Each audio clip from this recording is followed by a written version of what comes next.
What's going on, Detroit Lions fans? Welcome back in. Detroit Den 313 with Steve tonight. Brad was a busy man today. I think there are some questionable, not questionable, but some moves that I personally did not see coming today with some of the releases and waivers that happened. Big day. I know this is not a fun day for coaches, not a fun day for players, especially if you kind of have that gut feeling like maybe you're not going to make this team. But there were some things that I saw coming. There's some things I didn't see coming.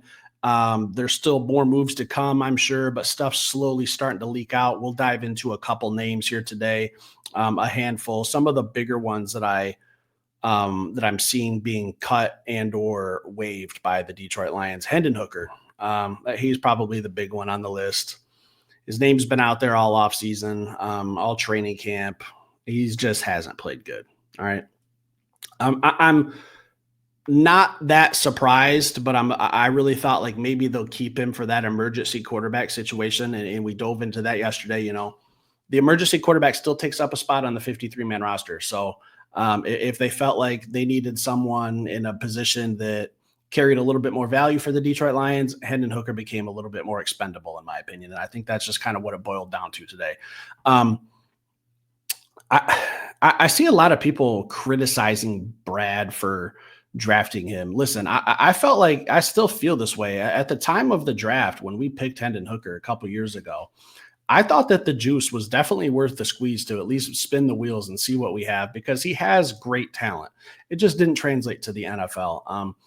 Brad Holmes has mastered the draft. He's had very, very few misses. He's hit more home runs than I can even count. This isn't a draft show, but if we wanted to turn it into one, we could talk about more draft picks that have panned out and became all pros, Pro Bowl players, especially in the second, third, fourth rounds that have panned out more often than not. Hendon Hooker was one of those rare swings and misses, but I can understand, you know, a kid from Tennessee, a Heisman Trophy candidate, his senior year, knee injury, kind of falls in the draft. A lot of people had him as a first round pick before he tore up his knee at Tennessee the last few games. But I feel like it was worth the risk at that point. All right. It was a high ceiling, and this was the floor. All right. There was really no risk to it. A couple years, we'll give it a shot, see what happens. If he's Jared Goff's replacement, great. If not, we still have plenty of time. So from a Brad Holmes standpoint, I get the move. I understood why it happened on draft night. Unfortunately, his time in Detroit is done. So it's time to move on. Maybe the Detroit Lions are waiting for a quarterback to get cut. I don't know. For a third quarterback, I'm not sure. But Hendon Hooker officially no longer a Detroit Lion. Now, here's one that surprised me a little bit. Fan favorite, Dan Skipper, gets outright, just flat out released. Same as Hendon Hooker. So released and waived. Released means, hey, we don't even want you on the practice team. Go, good luck somewhere else. So waived means we want you to probably clear waivers and end up on the practice team if no one claims you. So just to clear that up. But Dan Skipper, man, this one kind of stings a little bit because I really thought Skip had a job and a role on this team. Listen, I don't think he looked good in practices, but I think that the biggest reason for that was he was going up against Aiden Hutchinson. All right. I felt like I have to grade Dan on a curve the couple of practices we went to, because he's going against one of the best pass rushers in the league, who created a new rule, the Hutch rule, where, you know, teams were letting the offense play through, so the Hutch wasn't just killing the offensive drives and teams could still get their reps in. So I was grading Dan Skipper on a curve there. I'm a little surprised Taylor Decker was coming back healthy. I thought Dan Skipper would be in the same role he was in last year, as that swing tackle extra player on the jumbo packages. Here's what I'm thinking. Here's I'm trying to get into Brad Holmes' head, and it's tough. I'm well aware he has 1,000 infinite more football knowledge than I do. I'm just trying to guess here is maybe they really see something in Giovanni Manu, because that's the only player that at the top of my head I can see coming in and playing that jumbo tackle position. I thought Manu played pretty good in the preseason. I don't think he played good enough to land a role on this team that's going to require him to get onto the field this season. But maybe I'm wrong. Maybe it's a Jamarco Jones if he hasn't been cut already at the time of this recording. I'm not sure. But I don't know. Dan Skipper he didn't look great. But again, I think it was just because he was going to get Hutch. And I know in the preseason Hall of Fame game, he rolled up his ankle. So maybe he was nursing some stuff. I don't know. But the coaches have way more information than me. Releasing Dan Skipper, that one kind of took me by surprise and hit me in the gut a little bit, man. Skip was he's one of my I don't want to say favorite players, but I feel like the city of Detroit really embraced him for what he is, man. That's just a junkyard dog. Bring your lunchbox to work and let's go punch the clock and beat some people up in the trenches. So I really respected his game and how he conducted himself. Dan Skipper, hope to see you land somewhere else on a team that we don't have to go against. So good luck to you in the future. Thank you for everything. Hey, you'll always be eligible in my book, buddy. Don't ever worry about that in Detroit. The fans here love you. I hope I'm speaking for everyone. Maybe not. But another one that I didn't see coming today was Jackson Meeks, waived. So that means the Detroit Lions want him to end up on the practice squad if another team doesn't come in and swoop him up while he's on waivers. So I didn't see that coming. But again, it's tough to carry 7 wide receivers on this team. And that was kind of the argument. Are we going to carry 7 and go lighter at another position?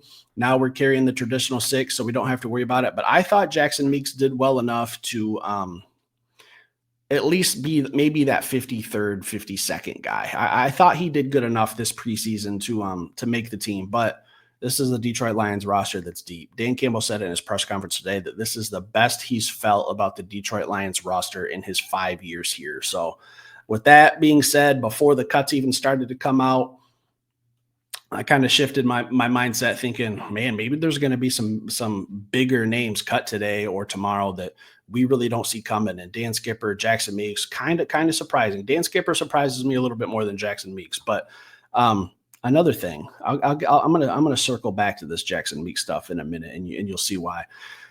Jacob Sailors released, letting him go. Any team is free to reach out to him. Tough sledding when you're going up against a running back room with Jahmyr Gibbs and David Montgomery locking down 2 spots, and then Craig Reynolds, Sione Baki, the other 2. He was up against it. A month ago, I would have said there's absolutely no chance Jacob Sailors makes this team. He came in, he had a damn good preseason. He auditioned very, very well. I think another team will claim him. I think that this is just a Lions team that is just loaded at running back, and he was just the odd man out. So that one doesn't surprise me, but I had to get a shout out to Jacob Sailors. He played very, very well this preseason. Really, really impressed me. I'd like to see him catch on with another team that we also don't play this season. Go play for like a AFC East team or someone or North that we don't play this year. I don't want to see. I don't want to see any of these guys that we release and come back and have a little inside information.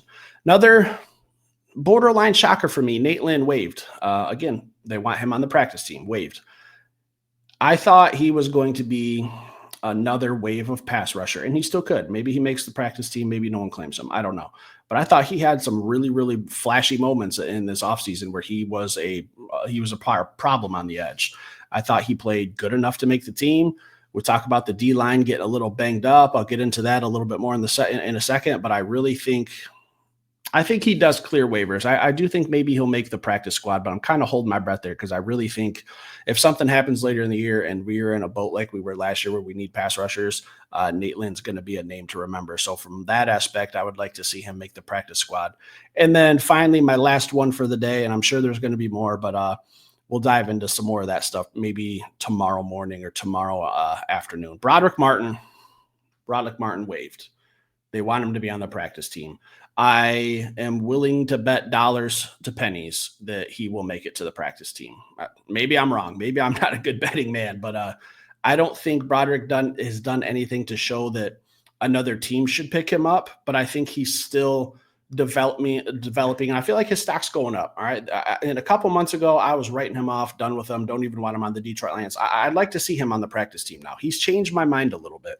He had a good preseason. I wanted to see him get more volume and be more consistent with that volume because I feel like he was plugging some gaps. He was pushing some linemen back. He looked really, really stout in the run game. He's never going to be a pass rusher. That's not what he's designed to do. He's never going to get 5, 6, 7 sacks as a defensive tackle. Like that's not his game. That's not what he's going to do.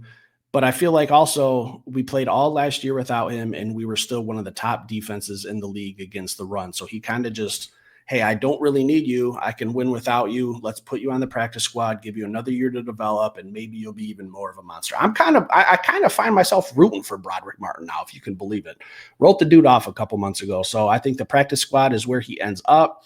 Maybe we'll see him next season, or I don't even want to put it in the world if something happens like last year and he has to come back up into the team, but I don't anticipate that happening. Hopefully everyone stays healthy, but I'm happy if Brodric stays on the practice squad, and I do think he will clear waivers. And here's where I was going to circle back to Jackson Meeks. All right.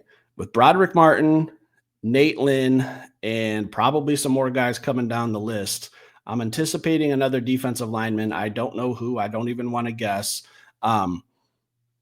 I thought that the Jackson Meeks thing was going to be a bargaining chip for bringing back Darius Smith. I hope this doesn't hurt our negotiation odds, with that being his nephew, Jackson Meeks out of Syracuse. This is something we've talked about in the past. And with those two guys getting released, I feel like we could really use another pass rusher. Will said today was going to be the day that we signed Darius Smith. And here it sits at the time of this recording, 6:50 p.m. as of right now. No news on this Darius Smith front. I wanted Will to be right more than anyone else in this world.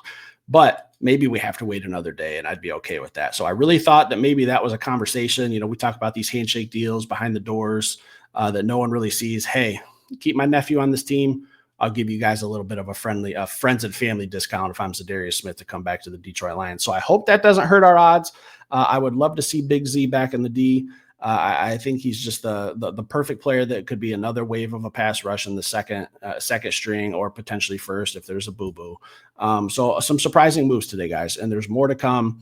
I'm trying to refresh Twitter as fast as I can while still on the air, but I'm just not seeing anything. There was other moves to made today too that happened, but like the Nick Whiteside, Jacoby Keeney James, Jacob Saylors, I already mentioned, Eric Hall. Like there was other players waived today. I'm aware. I just wanted to dive into some of the ones that were bigger names that we thought were kind of on the bubble that could make this team. So we're going to see this final roster here in the next, I'd say 12 to 24, and less than 24, about 36 hours from now, less than. So we'll see what this final roster is looking like. We'll dive on here and we'll get back into it tomorrow night, and we'll have a little discussion. But some of the big moves today, a little questionable. Let me know what you're thinking in the comments. Stick around, hit that like button. I'll be back later with another show.